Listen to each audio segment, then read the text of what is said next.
A lot of athletes are in sports where the probability of making a living from it is minute. I'm a statistician. My doctorate's in applied statistics, okay? So at some point, maybe when you get done and maybe 5-10 years down the road, you realize I spent 15-20 years of my life doing this. What for? And I would like to argue that it has benefits that perhaps you don't see in your 20s and maybe not even in your 40s. I don't think I'd argue with you on that in any way. I think just in terms of business and the people we've encountered, the people that have played sports at a much higher level tend to be much better teammates and actually better employees and better people for me to work with. I mean, to the point where it's one of our prerequisites when we start meeting people, especially people that apply to work for us. I want to know, like, you know, what was your athletic background? What level did you play for? I find that people that have actually competed and trained for something tend to be much more resilient and easier for me personally to work with. You know, when I got my first engineering job, they said that's one of the reasons they hired me was I was the national judo champion and had a black belt. And I said they figured that shows your ability to set a goal and work toward it, which is funny because that has nothing, I mean, judo has nothing to do with industrial engineering. But I know we could talk about a lot of things. You just brought up something else. Let's start let's just start with a little bit of origin story. Like, how did you get into judo? You know, everyone asks that, and the truth, I'm going to make up a good lie sometime about my family of ninjas. I was a really short, fat little kid.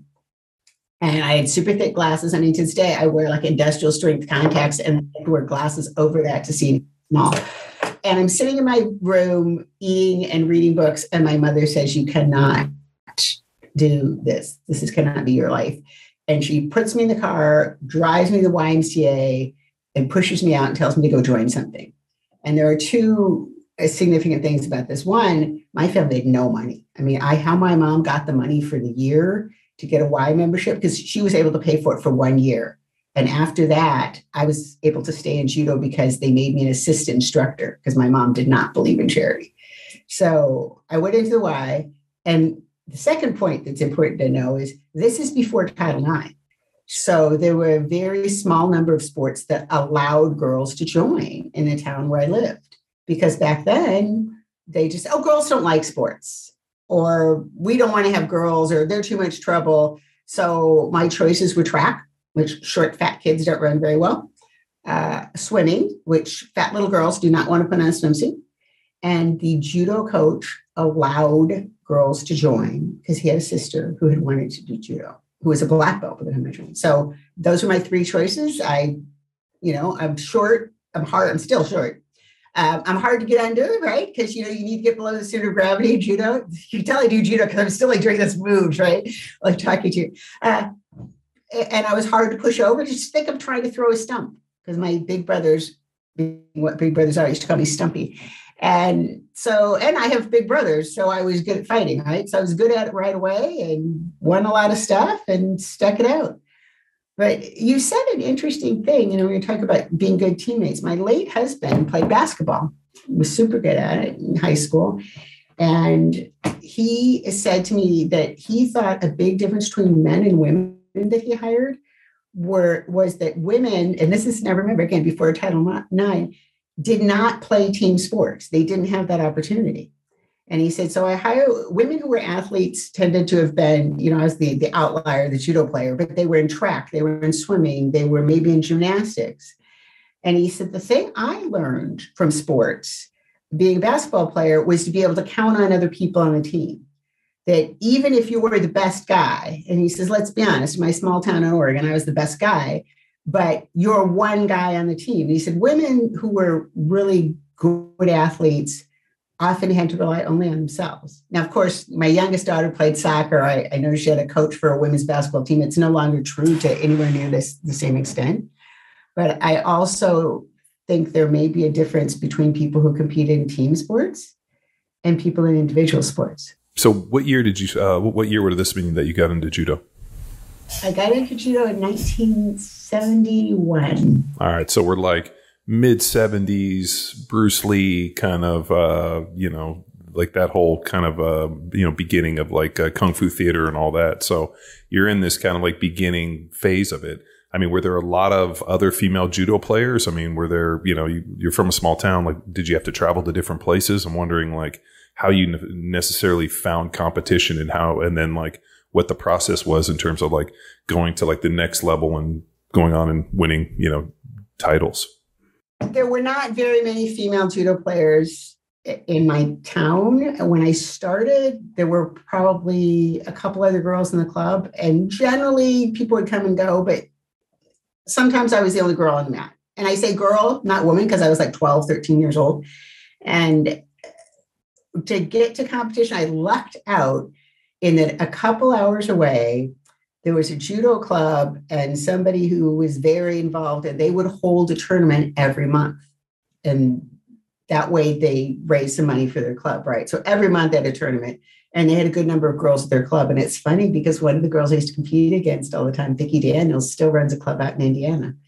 So there were local tournaments at least once a month, thanks to them, and then other places would have them. And yes, it was always a 2, 3, 4 hour drive to a tournament at the least. The very first tournament was the one and only tournament that my judo club, the Alton YMCA Judo Club, held. But other than that, I was hopping in a car with somebody else's parents. Because again, even the gas money, people complain about gas prices now, but perhaps they forget that there have always been people that couldn't afford gas, no matter how cheap it was. So I would hop in a car with another parent, their kids, and get a ride to the tournament. Or when I got to be 14, 15, I would hitchhike to the tournaments, which I was, 100-pound, 15-year-old girl. But of course, I was 10 foot tall and bulletproof because I was 15 and knew everything. Makes sense. Yeah, story checks out. So then as you progress, and then like, how long did it take from the time, you were how old when you started? 12. And then by the time you were 18 and 20, like, was there an idea that you were extremely gifted at what you were doing and that you were, different than other people in terms of like your application? Or was it just, steadily chipping away at this thing? And then all of a sudden you end up rising to a, pretty high, position in this. Well, by the time I was 19, I had won the junior nationals, the senior nationals, the collegiate nationals, and US Open. So I thought it was pretty good. It's like my old judo coach used to always say, it ain't bragging if you can back it up. Sure. But I always say, and I kind of followed this with my children, there's an advantage to being poor, which sounds strange. There aren't many advantages, let me tell you that. There aren't many advantages to being poor, but one of them is I couldn't afford to go to tournaments. I couldn't afford to go to the national championships. I couldn't afford to go to any international tournaments. So the first national tournament, I won the state championships and they paid my way. So until I won the nationals, and in Illinois, where I was living at the time, you've got the city of Chicago, which is a pretty big city, right? So I'd be better than everybody in the state to be able to go to nationals because my mom could not afford to send me. So unless I won, I couldn't go. Now, back then, first place got their way paid. Second place, they got half their expenses.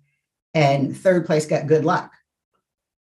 So all the kids whose parents had money that were second or third, they went. And it's the same thing with international competition. If you were number one in the US, maybe you would get your way paid. But since it was only women, in quotes, maybe you didn't. And so I didn't go to any international tournaments because I was a college student sending money home to the other kids. So I had, looking back, on an overestimate of my ability, right? Because I'm beating all the kids around my small town. And then when I get to win the state championship, I've won the championships of a fairly big state before I even go to the nationals. And I believe my first year I placed third. And then the next time I placed fourth. And then I won. And then for many years straight, I don't think I lost to an American. And then I lost maybe once or twice to an American for the rest of my whole competitive career. So I wasn't able to go places until I had earned my way there and was good enough that somebody said, hey, the U.S. almost never wins gold medals. There's this AnnMaria kid. Let's give her some money and send her to France. Maybe we'll bring home a medal for a change. And then in 1984, that led to a gold in Vienna. So yes. Was there international travel before that, or was that your first trip overseas to compete? No, I went to, like I said, there were a couple of guys, one of them still alive, Bruce Toops and Frank Fullerton. They were both involved in the national organization. They both had money and they wanted the U.S. to win. And when I started coming up, they said, where do you need to go to get better? So I went to the Pan Am Games and won that in Venezuela. I went to the Austrian Open and won that. I went to the Pan American or Pacific Rims in Hong Kong and won that. So those were all in 1983. Went to the Canada Cup. I think that was in 83 a couple of times. Well, only 83 once, but I think I went there in 83 and 84. So yeah, from 82 to 84, I won a few international tournaments in between having a baby and being an engineer. So when I was reading your bio, you actually moved to Japan and lived in Tokyo as an exchange student? Yes, I went to college there for a year. It was great. And did that really expand your training? It made me a better judo player. They did not allow women to compete there except for one tournament a year, which they did not allow me to compete in because I was not Japanese and not the best behaved person either. But it was really good for me. It was just a chance to learn from a lot of different people. You mentioned that you did strength and conditioning, so work in the weight room outside of judo. When did you start to pick up the barbell, lift weights, and start to see the benefits of that extra work outside of sport skill? I'd say my last couple of years when I was really successful, so maybe there's a correlation there. We had a trainer, he just unfortunately passed away, Mitch Lewis. And that was back then, that was a very unusual thing for people to have like a personal trainer, strength coach. I didn't know of anybody else really that had one. If you had a strength coach, you competed in weightlifting or bodybuilding. People in other sports that I knew didn't. And Mitch had a very small number of people that he worked with. I was one. My coach who won 7 national championships was another. His cousin who won a gold medal in rowing in the Olympics was another. And I would go and meet up with Mitch. I mean, our whole judo team would that was working with him. And for each individual person, he would have a workout. You do this, because we only saw him once a week, usually, because we all had jobs. And he had a different job too. He was a PE teacher. He'd give everybody their workout on Saturday, maybe twice a week, Saturday and Sunday. We'd work with him. He'd watch what we did, correct our form and send us back with a list of things we were supposed to do during the week. And I remember meeting him. And now my weight division was 56 kilos, 123.2 pounds. And he had something like, I want you to be able to deadlift 365 pounds, by the time you go off to the World Championships. And I looked at him and I said, Mitch, it's 3 times what I weigh. And he said, let me get this straight. I'm the coach. You're the athlete. Shut the fuck up. Which I know on your other podcast, it's not how you say talk to people. Actually, Mitch was a really good guy. And he believed in his results would speak for themselves. And they did. It was very, very good for me because, as I said, I was working a 40-hour week and on the world team. So he would give me workouts. When you get up in the morning, do this. Here's your morning workout. Do this weightlifting, do these sprints, do whatever. Here's your new workout. So thank God General Dynamics had a gym and we were by the ocean. So I could go run 8 miles if I needed to at lunch. And then in the evenings, I did judo. Yeah. Heavy workload. Yeah. Professional athletes a little different these days. No. I mean, she makes a great point about Title IX. I mean, when all of a sudden now you start taking, because at the time all the money was dedicated to men's sports. So now all of a sudden there's a little bit of quality in that and being able to push a little dough that way. So you're living out in California at the time. And how did you get out to California? I got a job. I was living at the Olympic Training Center, actually, and it was not my thing at the time. I don't know how it is now, but basically got 3 hots and a cot. People went to practice, and I just thought I need to be going forward in my life more than just going to judo. And I had an MBA. I had left my job at Honeywell to go there for train at the OTC, and I was pregnant. So my ex-husband, at the time, my husband was also a judo player. So we were both living there. And they said, I was a little bit crazy. I won the Colorado State Championships 4 months pregnant. Maria still says half that trophy belongs to her. But you can't cut weight and be pregnant. I mean, that's just stupid, right? So I thought, if I can't train, why am I here? And, if I can't really train at that level, and General Dynamics offered me a job and good money. So I hopped to San Diego, had a baby, and probably a week or two after Maria was born, I went up to Tenri Dojo in Los Angeles, which is a couple-hour drive away. My friend Dawn had called me up and said, "Oh, you got to come up here and train with us. I met this new guy. My boyfriend's a great coach. You got to come up here." So I go up and I work out, and I've just had a baby. And a lot of this stuff sounds insane in retrospect, right? But I was young, so I knew everything. So I'm working out, and I swear, Tenri, we at the time, I believe there were some tournaments, if we had entered as a country, we would have come in second behind the rest of the US, our club. So I'm up there, I'm training, and at the end of practice, I lay down on the mat, and I swear, if the JoJo had caught fire, I would have just had to burn up. I was just done. And this guy comes up and kicks me, kind of pushed me with his foot and said, "I have never been interested in women's sports before. And I just got interested. I'm your new coach." And I was going to say to him, "Can I swear on your show?" I guess I Yeah, of course, please. Okay. Yeah. I say, "What the fuck do you think you are?" And I see my friend Dawn behind him, like waving her hands and mouthing that, pointing at, "That's him. That's my boyfriend. That's,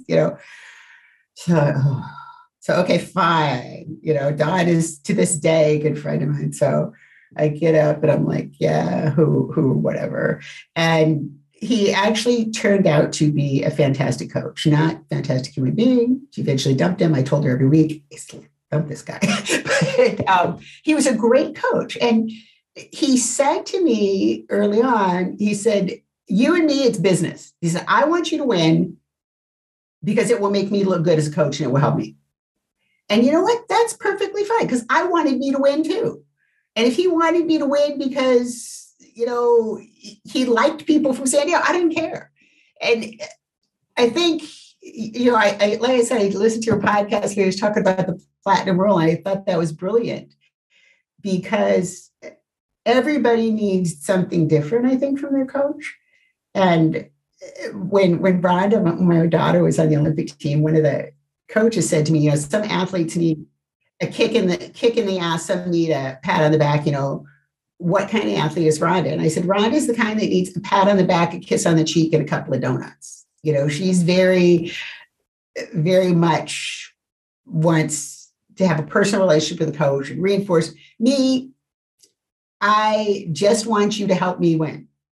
Outside of there, you could be doing unspeakable things with small desert lizards. I don't care, right? I just want to win. You want to help me win, and then we will both go on our merry way. Yeah. I kind of go with the latter. I just wanted a coach to be able to provide me the information I need to allow me to go out and just kick ass. And that's all right. I needed. Yeah. And so my history, I played in the NFL for about a decade, and I used to run into coaches that wanted to be real buddy-buddy, and I remember just being like, just make me better. And it's pretty interesting and pretty quick when you see people that might not have the skill set to help you progress. And at that point, you start kind of looking other places. So whereas a lot of other people felt very indoctrinated and very close in this, I was like, nah, fuck all that. Just help me be the best. Well, my friend Pat Burris is a really terrific coach. And he said something one time that I have remembered. He said, "Honey, I'm 53 years old. I don't need a 15-year-old friend." So he said, "If I'm coaching the junior world team, I'm the coach." And I kind of thought that in retrospect, I have friends. So what I need here is a coach to help, like you said, help me get better. Well, my daughters are 10 years old. I got twin girls, and my one daughter's a pretty good swimmer. And so all of a sudden she moved up real quick, and they put her up in the advanced, and all of a sudden she doesn't seem to like it as much. And so I'm like, hey, like, you were kicking ass. Like, what's going on? And she's like, I don't know if I really connect and like the coach that much. And I'm like, why do you care? And it was interesting, like, listening to her, and my wife's like, most girls are really like looking to like have like a, want to do well to please their coach. She's like, you're the type of person where you almost want to succeed in spite of the motherfucker. And I'm like, and that's been a big change for me in terms of like, no, I have daughters because I grew up with all brothers and, played in the NFL. So, we never saw any women unless they were in the stands. But it's pretty interesting now coaching and seeing my daughters where like they, want to do well because, this individual believes in them. And it's completely foreign to how I was raised and what I, and my approach to it. Well, many years ago when I was a professor full-time, I taught sports psychology. And one of the things that I always asked, because I had a lot of student athletes in my classes, is what's the difference between a good coach and a great coach? And I've looked at this a lot over the years. And what's your opinion? Actually, before I say, what do you think is the difference? What determines between a good coach and a great coach? I think one is integrity. And that's an interesting piece because I've worked with a lot of coaches that were pieces of shit. And for me, I'm, I think disingenuous and more importantly, fake people. It's very hard as a coach to stand up there and basically lead a bunch of young individuals in a certain way. If you're like a pretty morally bankrupt individual, at least for me personally. So like I had within the NFL, you have these coaches getting up there telling you, hey, you got to act a certain way. And then the guy goes out and gets busted with, a hooker and gets a DUI. Like that type of stuff really fucking bothers me where I'm like, you know what? Like if you're going to lead men and individuals and tell me, hey, this is how you need to be, like your house needs to be in order. So like integrity was a big part of that for me. Anything that you've ever heard on any of these podcasts, like for me personally, this is how I live my life. It's not a facade. I'm not trying to create an image. I have a great wife and kids and that's important to me. I'm not going to say that on the podcast and then all of a sudden go out and do a bunch of shady shit. Like it's just not who I am. So I think integrity is one, being able to and then here's another issue I have with coaches. To me, and the joke for me is that coaches are usually people that are standing around watching me work and playing football. These coaches were out of shape. They were fat. I'm standing around, they're screaming at me, blowing their whistles and trying to get on my ass and all the other individuals in 100-degree heat when they're standing around basically not even, almost ready to pass out. And so that's a big piece for me is I would never ask somebody to do something that I physically have not done or couldn't do myself. So there's that piece of integrity. And then also, I think you should have enough knowledge base to be able to provide your athletes with the best information to allow them to be most successful. So I sometimes think a lot of coaches are small motherfuckers who are doing a job, and then they almost become a little competitive with the kids when they see those that actually have great potential. And I've run into a lot of small-minded coaches that were trying to guard their little fiefdoms. And I think at the end of the day, didn't benefit their coaches. Side note, I got hit up 2 days ago by a PT that I know locally, and a former, a bunch of my teammates played for Michigan.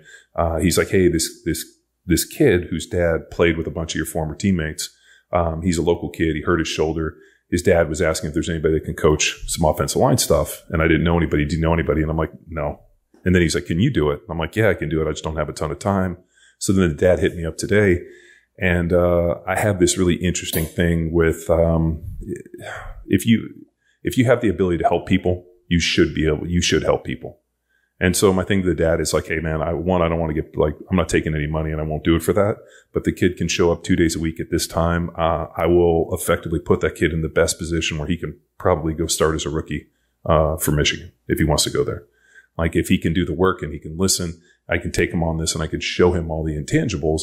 But at the end of the day, he has to want to do it and has to show up and have that intrinsic motivation to be the best.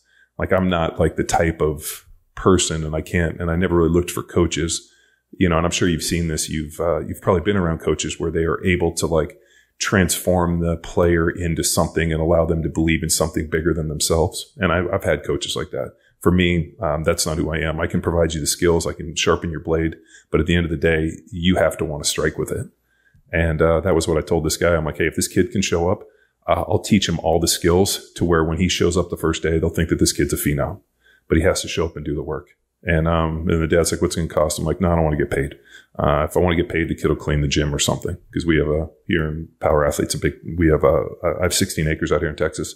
And then where we're at right here is our office. And then we have a big, building training facility on the property.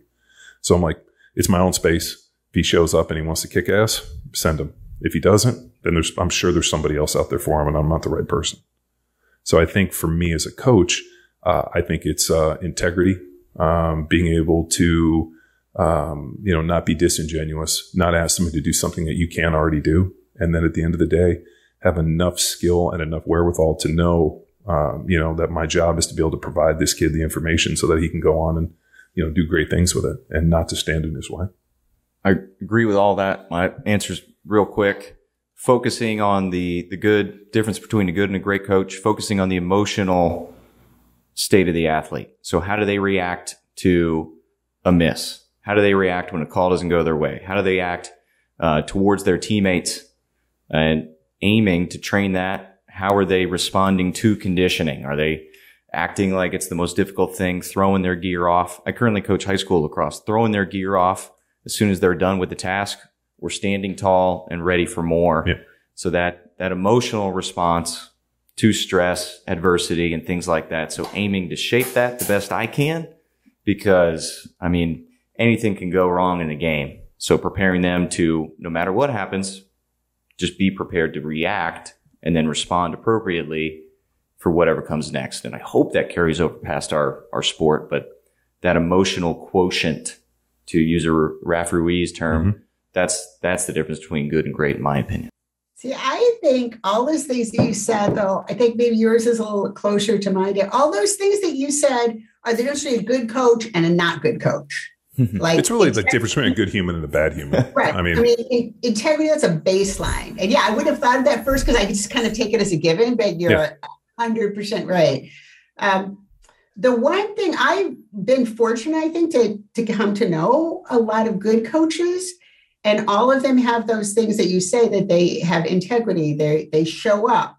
I try to be in shape just because of what you said. Now, a little bit though, I personally don't tell people to do things I haven't done, because nobody I've coached to date, well, my daughter, but have won the world championships, have won a lot. So I've trained at that level, and I have looked kids in the eye before they went out to compete in the junior nationals or wherever, and said, I will never ask you to do anything you cannot do. Yeah. You can do this. I see exactly those coaches that are, 90 pounds overweight, and they're on the mat and they can barely tie their belt and they're hollering at kids. So I teach at a middle school now. It's a volunteer. Like you said, I reverse embezzle, as my friend put it. Yep. I put money into it. It's a school in South Los Angeles. There's also, when you volunteer your time, it's also hard. I think that there's so when I retired from the NFL, I wanted to own a gym. I had always liked to train. I wanted to own a gym. And then as I owned a gym, I realized I wanted a gym. I just didn't want members, because I wanted people that wanted to show up and train. And I didn't, because what I didn't like was the sense of entitlement with money. So people pay for the gym membership. They're coming to train. There was a weird sense of entitlement that they had. And I remember thinking, fuck you all. I would give all your money back. And if you guys show up, then there's no sense of entitlement. You do what I tell you, you leave. And so with any of the, interns or any other kids that I've ever been asked to work with, a big thing is I don't want any money, because one, I'm not working for you. If you want to show up and, the way I got into martial arts is when I was 6, my older brother got beat up and my dad wasn't much of a fighter, typical Karate Kid deal. So my dad took him down to the dojo, and there was this old Japanese dude, Sensei Habura. And we went and learned Shotokan. And after about a couple weeks, when my brother went, he ended up taking my other brother and I, because he was beating up on us. And we did that pretty much every single day for almost maybe 4 or 5 years. And then I thought kicking was stupid and I wanted to get into boxing, but there was no boxing place. So I ended up going to a John Barrett Kickboxing Academy. And they said, hey, well, we have boxing classes. And then I got into boxing. And then when I was 14, I decided to go play football, which just felt like fighting against people that didn't know how to use their hands, and ended up doing real well with it. But it was pretty interesting where, and at least in that first, that old Japanese dude, he wasn't very friendly to us. He didn't speak a ton of English. He was extremely, very hard taskmaster. But everything he taught, like whenever he did the demos, whenever he taught it, it was always so well done and so crisp that you thought in your mind, man, if I could just do it as well as he can. And like, to me, that was really very powerful. There were no words, like there was no long speeches. It was like, you watch, or I do, you watch, you mimic. And I just remember being like, dude, this old man's a badass. Like, if we just do what he does, we should be able to kick ass too. And I really liked that element of it. It was one, he showed up every day in his gi. I mean, he did everything and did it way better than all the kids. And he wasn't overly friendly. I didn't need him to be, but he was, fucking badass. And so, like, to me, as I got more into the coaching, or I got more into displaying it, like, there was a lot of yelling by a bunch of dudes that didn't do what we were doing. And so I think I always kind of grew up with this idea that, like, man, like, players play, coaches are players who can't, or people that can't do it anymore. And then I kind of got into this where there were a lot of ex-players that went on to be really good coaches. And it wasn't because, their time was just had passed. And here they were giving back and doing well. And that's where I viewed it, where I was like, I'm still a good athlete. I can still move and do all these things. My time is past. And if there's another individual whose time is now, I can show him. And we've been out and worked with a bunch of, NFL players and college kids and done all this. And I'm real good on showing them, being like, I will give you the cheat codes for you to be successful. Just do what I do and let me show you exactly how it's done. And if you can mimic it, go on and do it. I'm never going to ask you to do something I can't do, and I'm never going to yell at you. If I got to scream and yell, I'm not the right person. And, that's just, and I don't know if that's traditional coaching or as we've been having this conversation, it reflected back in me. And I thought about that first sensei I had. I mean, that was kind of how he was. There wasn't a lot of words, but his movement was impeccable.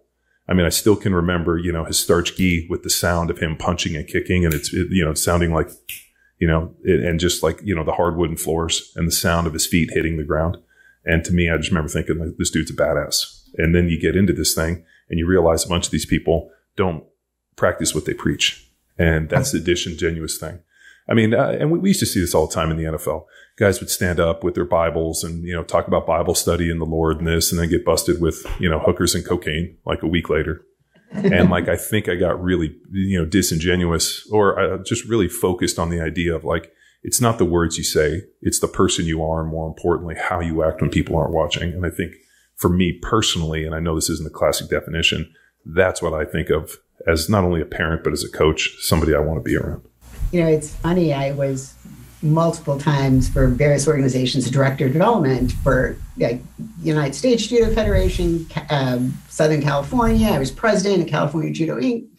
And I'm a little person, right? And I'm easy to overlook. I don't look like the traditional judo sensei. And there were times when I would slip in somewhere, there's camp going on, and often there's mats piled up in the dojo, extra mats that they're not using. I'll go off in the corner and sit up on top of those mats and watch.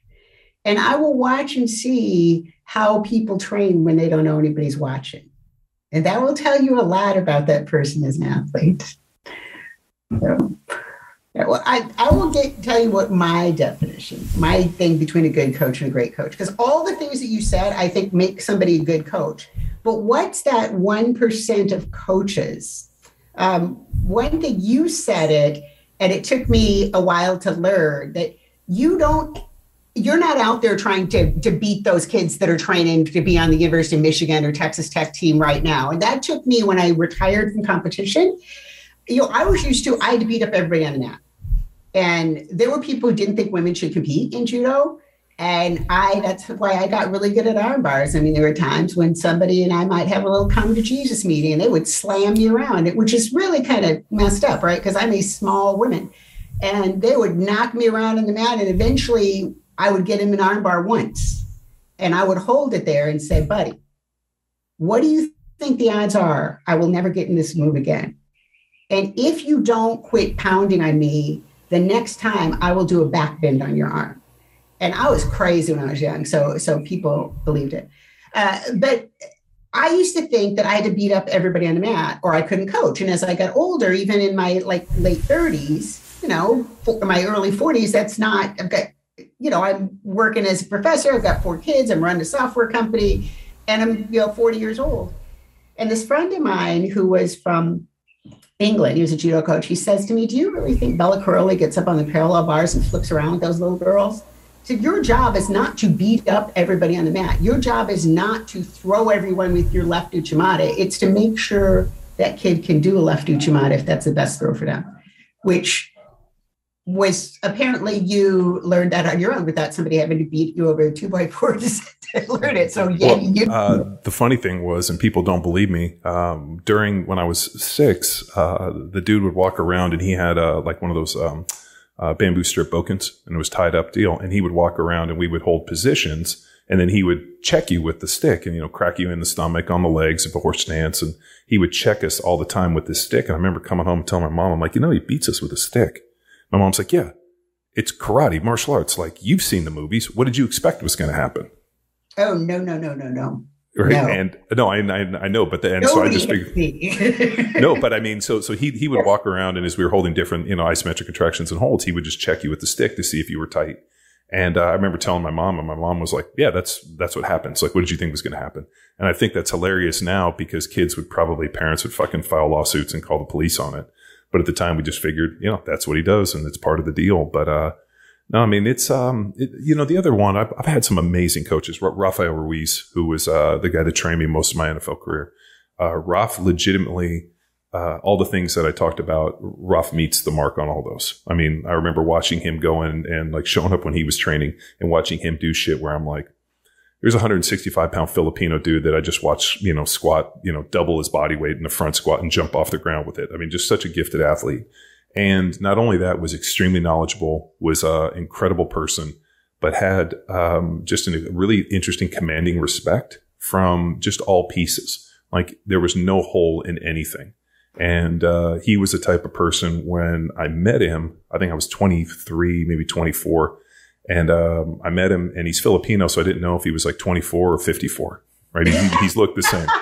So we go out and train. He holds himself very well. We train for the entire year. I go back for my second year and, start 16 games, have a great season. And then I show up for that third year, and I was like, we'd been training for a little bit, and I was like, oh, it's my birthday next week. He's like, oh, it's my birthday. So we went out to go out to dinner for our birthdays, and they brought my cake that had like 24 candles, and they brought his that had like 25. And I was like, you're 25 years old? And he's like, yeah. I'm like, fuck, I would have never hired you if you were 25. But this dude's fucking, and he's still to this day, when I think of a coach and really just somebody in terms of like mentor and all of those things, Raphael really fits within that. And I, so much so, I sent text down to intern with him, and you know what I'm talking about. But like that piece of, being able to take you on the journey and be able to show you something that you couldn't do yourself. And I encountered so many coaches whose own, fucking small egos were like huge barriers to try to get over that. Like, I mean, I had a high school coach who to this day, like, I think if I didn't circumvent him in every single way, I wouldn't have got a chance to play in the NFL. This dude would have set up every roadblock he put in, I had to circumvent. And he was just a small-minded individual. And I've encountered so many small-minded individuals over the year that I'm like, why are you doing this? And it's not for benevolence. It's because this is, it allows them to control their little fiefdom. And I'm sure you ran into this with judo.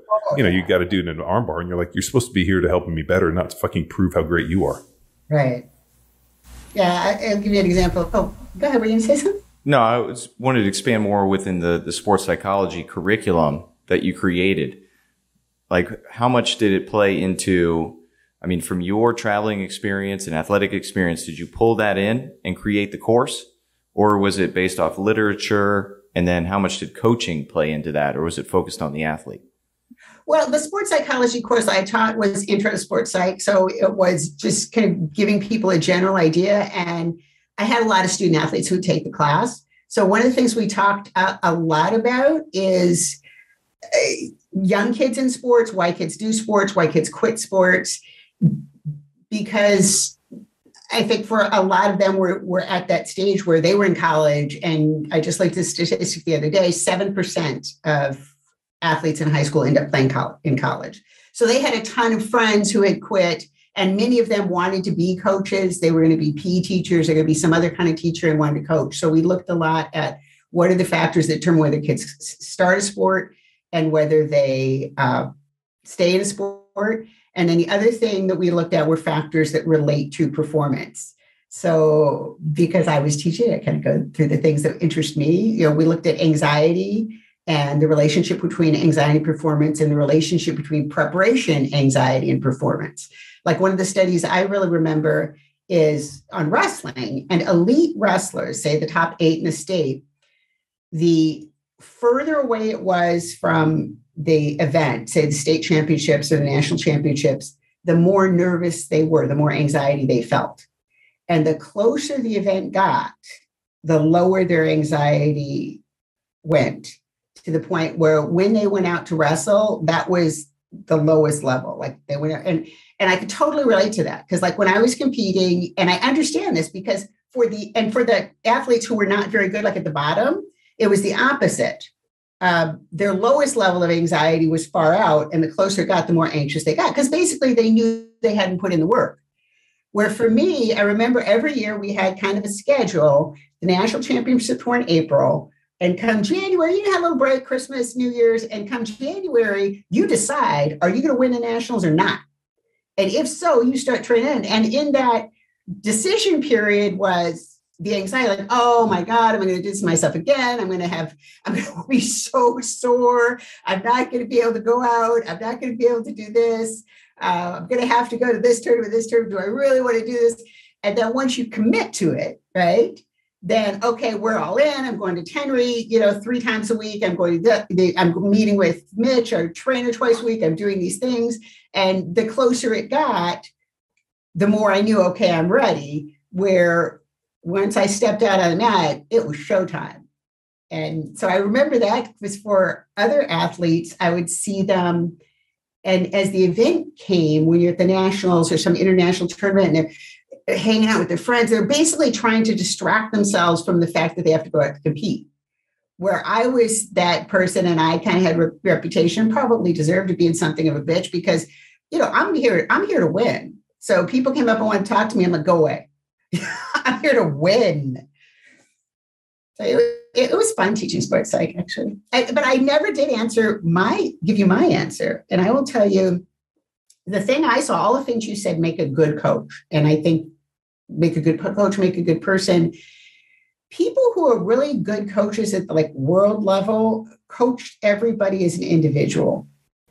And I remember more than once seeing something like this. Like I went to visit a friend of mine who was on the US team with me, and we're training together. And at the end of practice, the coach comes up to her and comes to me and says, AnnMaria, I know you're the best. I know you're the best. Diane Bill barely beat you in England. I'll bet she's training now. And I'm like, oh, she is not training more than me. And I get up and, I start, doing more reps. And then he goes over to my friend, who's the lightest weight on the team, and kicks her and says, get your lazy ass up. I am not going to be embarrassed by your fat ass. You get up. And he starts screaming at her, right? And I go over to her and I said, you don't have to put up with this shit. I said, I'll hold him, you hit him, and we'll walk out of here together. And she says to me, no, that motivates me. I train harder when I'm angry. And I mean, my jaw about hit the floor, right? Because if somebody talked to me like that, I would hit him. You said about the thing with the kendo stick. I actually have one in my closet my kids gave me as a joke. But when I was in Japan, and people who know who Osawa Sensei is will be floored by this. He was probably in 10th degree by the time he passed. He was the head instructor at Waseda University. And when I started there, I saw him hitting guys with the kendo stick. And I went up to him and I said, with all due respect, sir, I understand this is how you do things in Japan, but I'm going to tell you, if you hit me, I'm hitting you back. And he laughed and he said, yeah, you're an American. I know how things are. And yeah, he never did hit me, but he whacked a lot of those guys from Waseda. So being able to see this is what this athlete needs as opposed to this one. And I don't think I could be a great coach because I don't have it in. I could not go up and scream, yell, and swear at an athlete. To me, first of all, it would be fake to me because if I feel like that about you, don't waste my time. And it's just counter to how, and maybe this is bad in me, but it's counter to how I would want to be treated. And it's so counter to how I would want to be treated. I would have great difficulty and I have had athletes who told me, or their parents told me that helped them. And I if I was mad at you, I could, I could take you out, but to just go scream in some kid's face. Yeah. It's not me either. Yeah. So, I mean, if that's the mark, I mean, but, if you, like, I think it was, General Patton, talked about, leadership, and especially being a general, was realizing that different people are motivated in different ways. And part of being a great leader was finding each piece for each individual. Yes. And, you can't treat everybody the same. I mean, like you said, some people you got to coddle, some people you got to kick. I mean, think about your own kids. You got 4 kids. I got 3. Oh, yeah. And, I can't interact with my kids all in the same way. And it's really interesting. Like, my one daughter's much more sensitive than my other daughter is. And, my son's interaction is different. So I think it's, like, and I'm sure, we always joke that my mom likes my oldest brother first, or the most. And my mom was always said, you like all your children, you love all your children differently for different reasons. Sure. And it's the same thing. And now as a parent, I realize, I'm like, man, like, you can't treat everybody the same. And I think, like you said, with coaching, it's probably in the same deal, especially in a sport like judo, where, there's, it feels like a lot of intrinsic motivation in all the fight sports. Like, there's no, like maybe some other sports that aren't so violent, I guess I would say, in nature. You can kind of send it in some days. Like, I think like maybe basketball or maybe baseball. I mean, not football, but some of those other sports, like, you get 186 tries in baseball. Like, that's how many games are, right? 185, 186 games. No, sorry, 86. How many? 186. Yeah, 186. So, I mean, every game you don't have to go out trying to rip somebody's head off, but you're a professional fighter and you only maybe get 1 or 2 chances a year. I mean, you got to be ready on that day when the bell rings. Right. And I think with that deal, like, you probably take a little bit of that into your training, where like, hey, like, I have to be ready. This thing has to be lethal on this given day. So I'm sure in judo, same thing. Like, you can't fake it in. You can't phone it in, or you're going to get hurt. And more importantly, or somebody's going to get hurt, and somebody's going to, potentially get fucked up. And that's not what you want. The thing I always tell athletes is, if you're really training at the elite level, a lot of people say they want to win because it sounds like a good thing to say, but they're not up at 5:30 running sprints. But you try to be the best in the world on a bad day. That's your goal, because you can't guarantee, like you said, the day that you have to show up, you won't have the flu.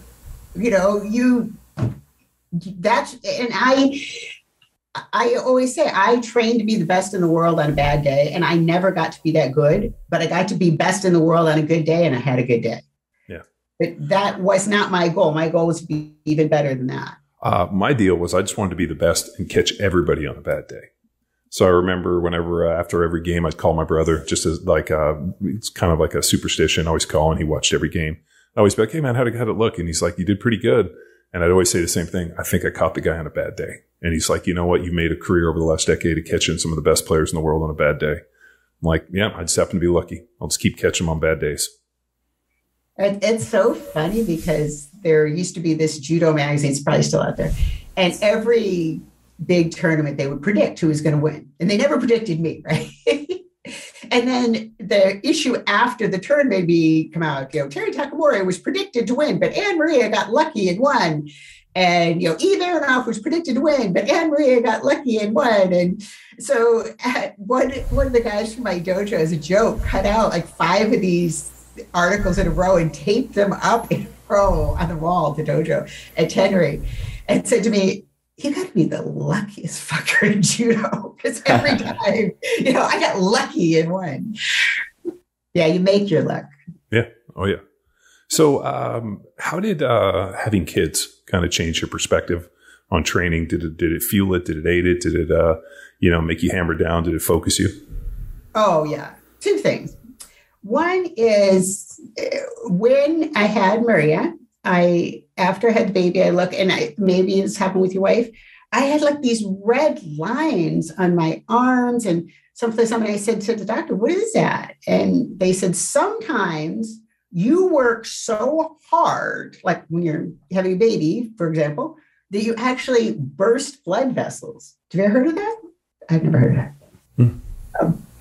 So that I thought. You mean giving birth? Yeah. Oh, yeah. No, I mean, if you push so hard, I mean, I remember differently, but I got caught under a big squat and blew all the blood vessels in my eyeballs. And so my eyes were, Yeah. I didn't know that was a thing. Yeah. And then I thought, well, damn, I've fought in judo matches, a few of which I lost. And I never had any burst blood vessels. So what that said to me is even when I thought I was training as hard as I possibly could or fighting as hard as I possibly could, I wasn't. And so that was an eye-opener because I really thought, you're out in the finals or the semifinals in an international tournament, you really think that you're going as hard as you can. And I remember I was very proud of myself after winning Austrian Open. I come back and I have some of those burst blood vessels on my arm because Gerda Winkelbauer had been the world champion and she was supposed to be the best woman in the world on the mat. And I pinned her and she was not getting up. So that was an eye-opener to me that I always thought in those clutch situations, I was working as hard as I possibly could. And here was a physical sign that, and I guess I'm a little crazy because like you, who would work so hard for the burst blood vessels? But, and then the other thing is once I had Maria, I realized, any minute I'm on the mat, I'm away from my kid. I had her in August, and this sounds insane to say, she was born September 3rd, and I won the US Open at the end of October. Now, you've had children and seen how your wife is. And again, in retrospect, that's insane, right? But at the time, it's just, this is what I got to do. Yeah. Well, I mean, man, it's funny because I was a big baby. I was about 10 and a half pounds, and my mom had me in about 45 minutes. Whoa. So, yeah. So no, my mom's, so she, her water broke and she drove herself to the hospital. Because my dad was supposed to meet her there. He was at work and ended up going in, having me at like 7:30 in the morning. And my dad, who was kind of notoriously, cheap ass sometimes, was like, hey, if we get her out of here by noon, can I only pay for a half day? And so I basically got her out of there at noon and then she went home and, went down and was making dinner that night. So, and the funny story was she goes down to the market and runs into her doctor. And it's like, didn't you have like a 10-pound baby at 7:30? And she's like, yeah, I got a family to feed, But when I asked my mom about it, and she's like, women have always been resilient. She's like, think about like, women running through the field, having children in the field, wrapping them up and continue to run. And she's like, women have always been incredibly resilient or we would have never ever gotten this far. Right. And so my mom's always been in it. She's like this idea that, women are these delicate flowers with fainting, cushions. And, they have to go on a spa retreat for a month after they have a child and lay in this. She's like, that's not, the evolution of humanity would not have happened if women were not extremely resilient and tough as all get out. So, right. And she's like, this has only been within the last few years where, everybody acts like they're the first ones to ever give birth. And it's, this deal. So she's, and my wife fits within that, like my wife still trains and is extremely resilient. She's like, it's just, how it works. But it's funny you say that because now it fits really within, how we were raised. I had a big fight to continue training while I was pregnant. I mean, now people do that much more. But again, think about Title IX had passed recently. There weren't very many women on the mat. And then here I was pregnant and I had a baby. And yeah, there were a lot of judo clubs that would not let me train. And there was one guy, Roy Moore, was at the Naval Training Center Judo Club. He was the coach there. And he said, my wife had 8 kids and she broke horses bareback, when she was pregnant with all of them. He said, you come in here and train. And I trained there till 6 days before Maria was born. And I was still running and lifting till the day she was born. And yeah, all these people, oh, you're going to ruin your baby's health. And she's fine. She's 39. She's CEO of our company. In fact, she's in Madrid right now. Sorry, that was the text that I had to look at. She is an invited speaker at South Summit on entrepreneurship. So yeah, she turned that around. She did okay. So how many kids you got? One that's 39, 4? So 39, 36, 35, and 24. Wow. Yeah, my husband passed away, so there's a huge gap. And yes, my baby's a little spoiled. I have twin girls and my little boy, and he is the apple of his mom's eye. It's I'm always like, man, I wasn't that like we were kind of treated a little bit different, but man, I'll tell you that like my little boy is the apple of my wife's eye, and it's great. It's great to see. I tell him all the time, you are so lucky. How old is he? He's 6, and then my daughters are 10. Yeah. So, I mean, we obviously know who your daughter is. Did all of your kids do judo, or how did that? You obviously exposed them all. All of my kids try judo. I am a very big believer of that Greek ideal of a strong mind and a strong body. In fact, my family even has a foundation called the Strong Mind, Strong Body Foundation. So they all had to try judo. Maria did it very briefly when she was like 6, was not her thing. Started running track when she was 9, ran all the way through college. She also pole vaulted. She was the first girl in the state of North Dakota to do pole vault when she was in high school, where they said pole vault is a male sport. And I put on a suit and went down and met with the athletic director and said, look at me. Do I look like I won't sue your sorry ass? And I had never heard of Title IX. And the next week, pole vault became a co-ed sport in the state of North Dakota. So yeah, she pole vaulted and ran. And then Jennifer told me when she was probably 9, I hate all sports and you will never make me like them. And I put her in every sport there was, soccer, swimming, volleyball, basketball. And to this, she was right. Judo, she could have been really good at judo, but no, to this day, she hates all sports. She has her master's from USC. She's a history teacher, phenomenal teacher. Ronda started in swimming, was really good at that, made the Junior Olympics from Los Angeles, which we've got a ton of swimmers. Decided when she was 11, watching me do judo, that she wanted to do it. And I said, Ronda, stay in swimming. You're good at it. There's scholarships.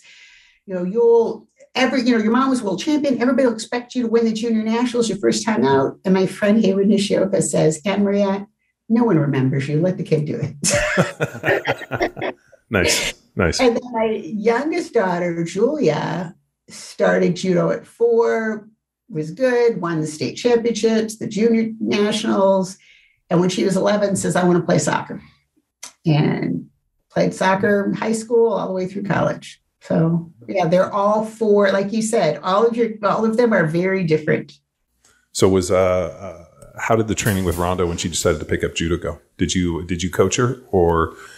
Yes, I coached her for the first few years. I was the only one that coached her the first few years because, as you were talking about fiefdoms and all this, there's plenty of people that want to, as Ronda says, they don't want to make champions, they want to take them. So once somebody's doing well, they show up, kind of crawl out of the woodwork. But, she's 11 years old and she was a scrawny little 11-year-old kid who'd never done judo. And a bunch of these kids started younger. So I took her to my friends' clubs and I would have them show her some stuff. And a lot of them didn't want to be bothered because I got this kid's junior national champion. And so I didn't want to be teaching her arm bars and teaching her too much stuff right away. I didn't want her to turn into a little version of me. So I taught her a couple of my favorite throws, but I would take her to lots of different clubs and grab somebody I knew who was good at a specific throw. She's left-handed, I'm right-handed. I'd get them to show her things that I thought would be good. And so, yeah, the first few years, it was mostly me taking her places. And then once she got into the 8th grade, so she'd been must have been a couple of years, I said, next year you're going to high school nationals. And that's the first tournament on the point roster to make the junior world team. And I said, all these people are going to be there to make a statement. And you are going to be next year, you're going to be this little high school freshman. People are going to try and armbar you because they'll think you've never seen arm bars. I said, I'm going to armbar you every time you breathe this year. Oh my gosh. I hate you, and I hate judo, and I hate Tracy Nishiyama, who was the head instructor at the club at the time. But yeah, she got to the high school nationals the next year, and most of her matches, bull rides, have been shorter or longer. I mean, she would go out 8 seconds, throw the kid, 10 seconds armbar the kid. So yeah, and then after that, when she started doing really well, then a lot of people just kind of came out, I could coach her. Instead of out of the woodwork, I like to say they come out from under rocks. They come slithering out from underneath rocks, not necessarily out of the woodwork. But some of them, to be perfectly fair, were coaches, not all of them. Some of them slid out from under a rock. Others, everybody has their strengths, right? Like some people, like I teach college, right? I teach graduate level statistics. Sometimes, rarely, I will teach undergraduates. I could not teach kindergarten. There is not enough Prozac. It doesn't mean that I'm better than kindergarten teachers. It's not that I don't like little, 5-year-olds. They're adorable, but not my strength. So there are people who are actually really good coaches, but teaching kids, put your foot there, grab a little higher. When you push, put some pressure on her neck there, she's likely to stick they're at arm out. They're not that, but they're very good at the upper level. So those coaches, I have no trouble with, but I don't know if you had this, probably you did once you became successful in football. Everybody who ever worked out with you was your coach and they helped you get there. And oh yeah. But I did once she started after 14, 15, I would take her to more clubs where she could get pushed harder. Because, she's 11, 12, 13. Okay, maybe, I'm 40 years old, but I can still, push a young kid. But I was never known for being particularly fast. It's funny. I know you talk a lot about strength and conditioning.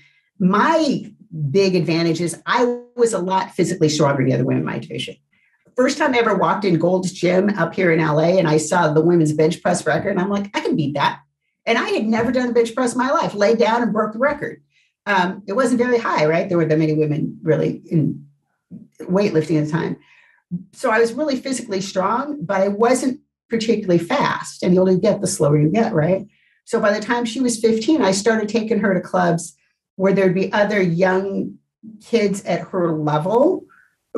And the funny thing is, for girls and women, often a boy who's a little bit younger, and for women, sometimes teenage boys are a great training partner because physically their strength is about the same.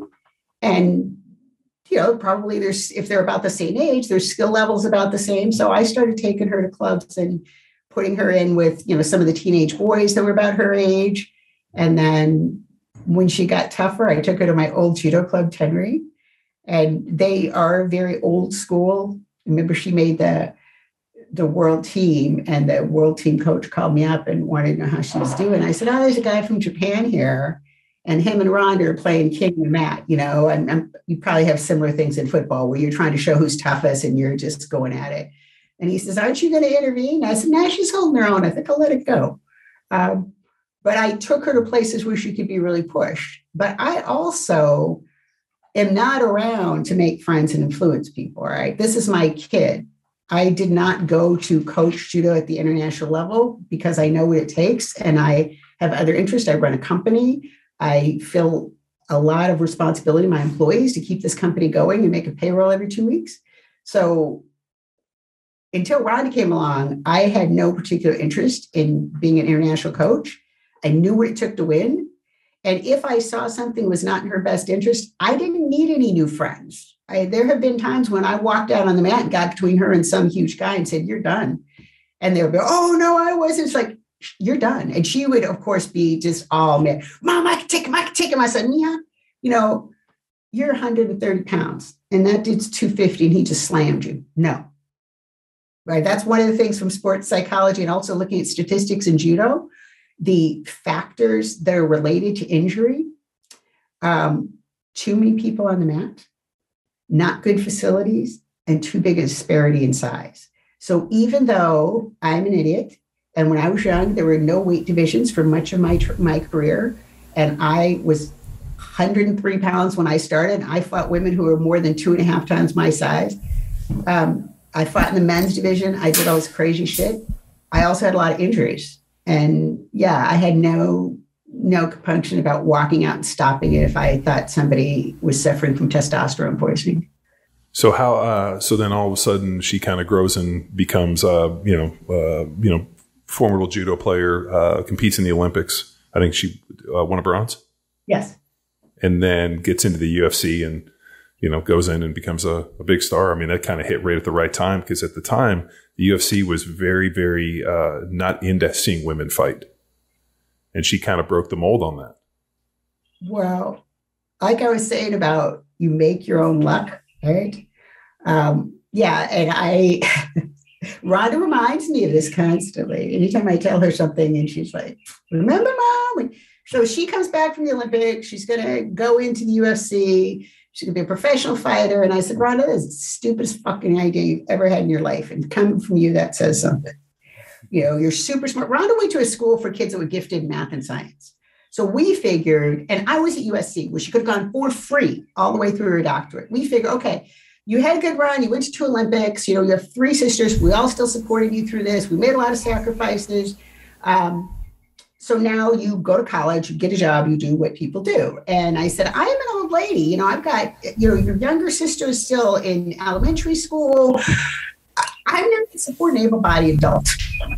And she says, no, Mom, no. Right. And not that, and it's not that I didn't think she was a great athlete, but it's just like you saying, I'm going to go win the Olympic medal in embroidery. There isn't one. And she goes, no, Mom, I'm going to make Dana White love me. You watch. And I said, you got a year. We will support you for a year. And after that, if you have not made a success of this, you give it up, you go to college and, go get your PhD in oceanography. You're brilliant. You're wasting. I said, let the stupid people get punched in the face. Well, and as she reminds me, anytime she wants to do something now, I'm like, oh, that's a good idea. Yeah, you said the same thing about the UFC, Mom. I'm laughing because I when we were prepping for the podcast, I watched a clip of her in the professional wrestling deal, and as I'm hearing you talk, you're like, here's this gifted individual that has the opportunity to go on and get PhDs, which was kind of similar for my dad. My dad graduated high school at like 16, and then got through college and then got his law degree by the time he was 21, and was one of the smartest people I've ever been around.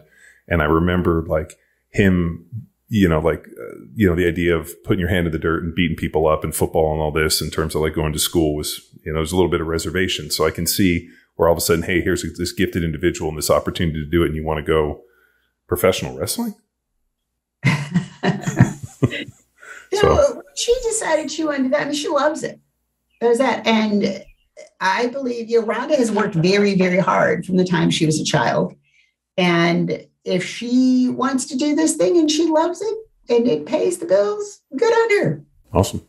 Well, you do you have some charities involved in that. So can you speak on those and some of the actions that you're investing your time in now? Well, I started a company with a couple of co-founders from the Spirit Like Nation, and it morphed into 7 Generation Games. So we started looking at what made a real difference in my life.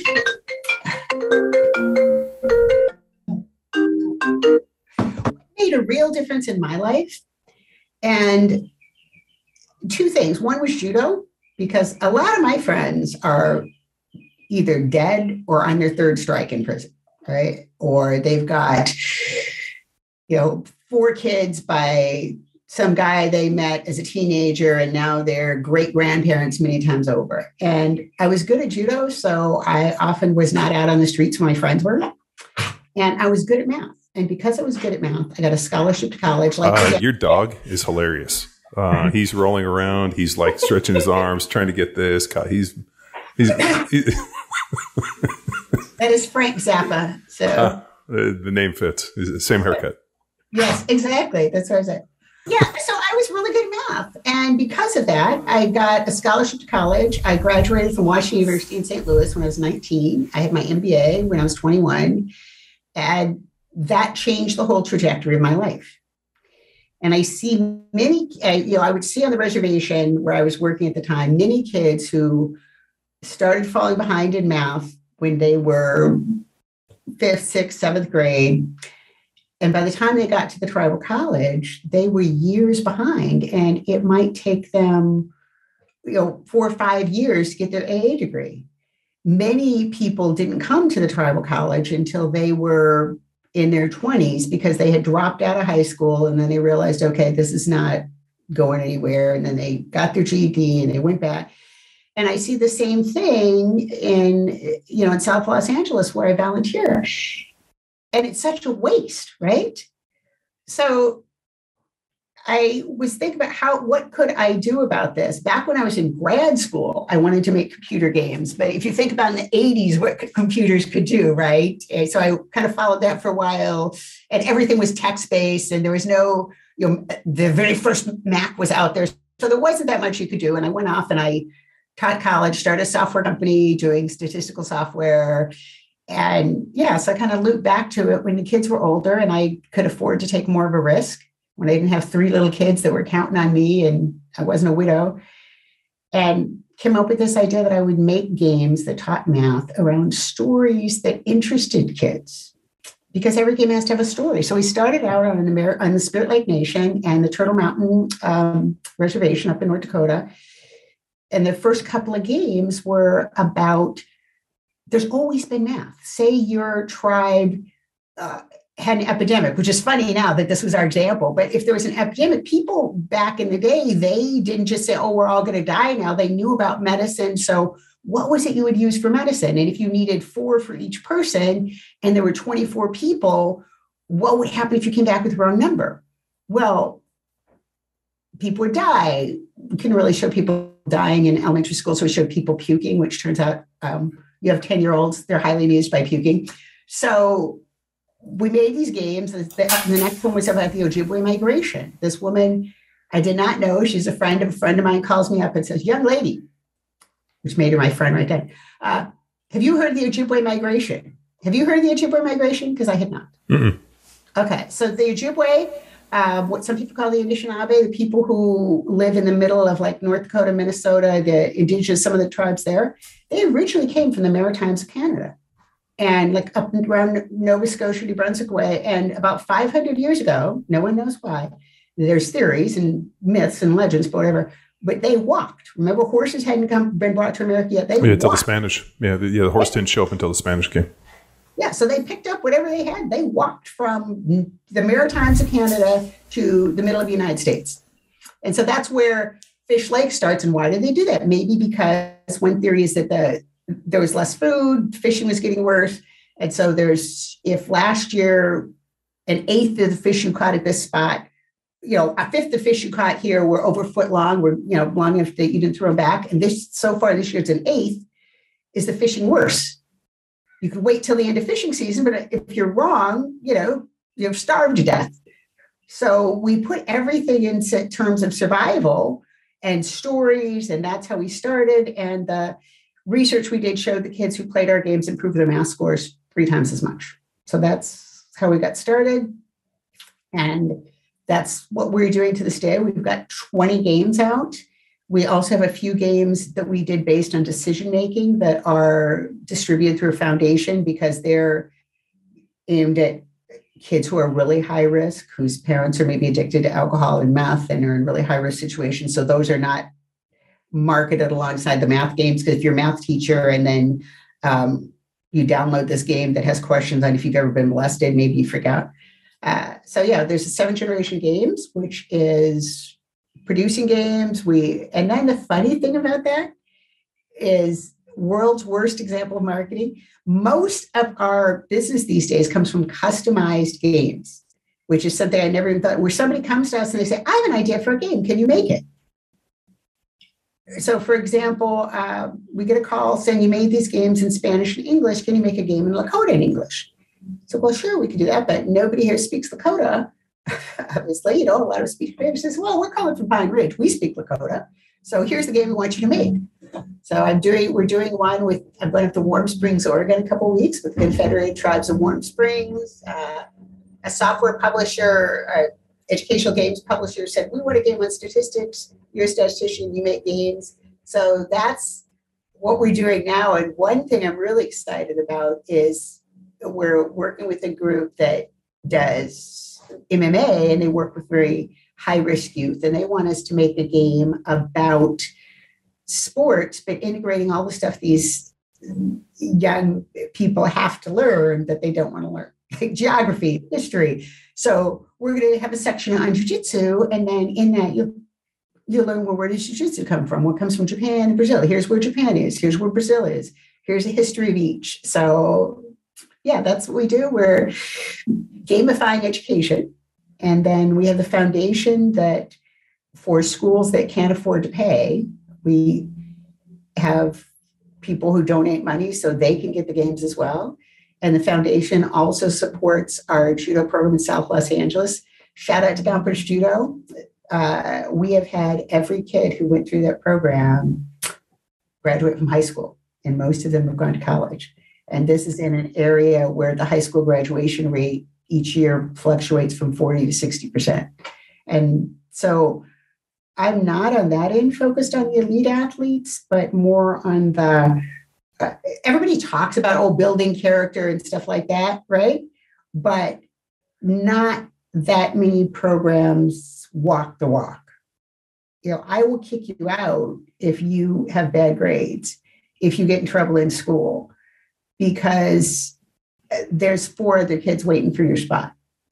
And I don't care how good you are, how many tournaments you win. Cool. Awesome.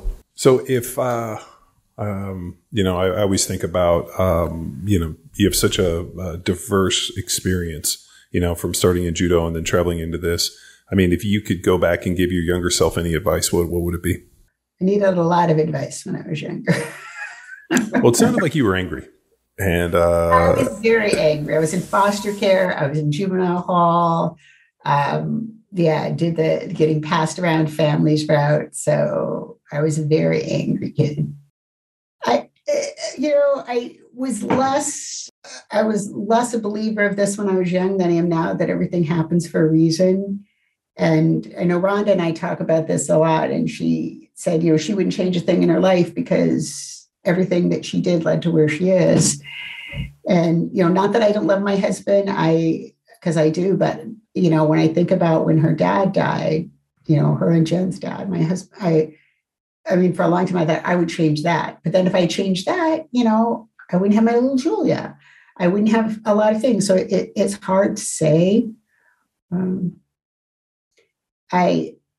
The best piece of advice I think I can give is just never, never, never give up. Because there's so many times, even now, like with the company, we're in the middle of raising a community around now. We're in a much better place than we're obviously when we started. But there's times when, I had to make the payroll out of my savings because we were, we just didn't have the money coming in, or we would have some big contracts, then we'd end and we hadn't brought in another one yet. So whether it's, having knee surgery 3 weeks before the world trials, or, having my husband, have an accident and then slowly deteriorate in front of me and pass away over 5 years. There's just been times when I thought, why is this happening to me? And what am I going to do? And I just think that the best advice is never, ever, ever give up. A priest who's a family friend of ours said, in the Bible, it says, it came to pass, not it came to stay. So I try to remember that. This too shall pass, I think. Yeah, that's awesome. Well, thanks for tuning in to another episode of Power Athlete Radio. Yes, thank you very much. If our listeners want to learn more, where can we direct them to follow these initiatives, or learn more about what you're doing? They can go to 7. It's the number 7, generationgames.com. I do a blog there called Founders Corner when they get around to it. They can follow me on Instagram, AnnMaria7, again, the number 7, Jen. Mostly pictures of all the places I am, my lovely grandchildren, and my dog, Frank. But occasionally there's game pictures. And on Twitter at Dr. Dr. AnnMaria. A smarter person would have had the same account across all things, but hey. I'm always happy to talk to people about making games, about judo, about business. If you work with foster kids or kids at juvenile hall, I'm more than happy to talk to them about how it gets better. And do not let yourself be defined by other people's expectations. I mean, there's a lot of people that expect me to be in Chino Women's Prison right now, and proved I'm wrong. Nice. Cool. All right. Thank you very much. Thank you. Thanks so much for having me. It was delightful talking to you. Awesome. Well, good luck in your travels. All right. Thanks so much.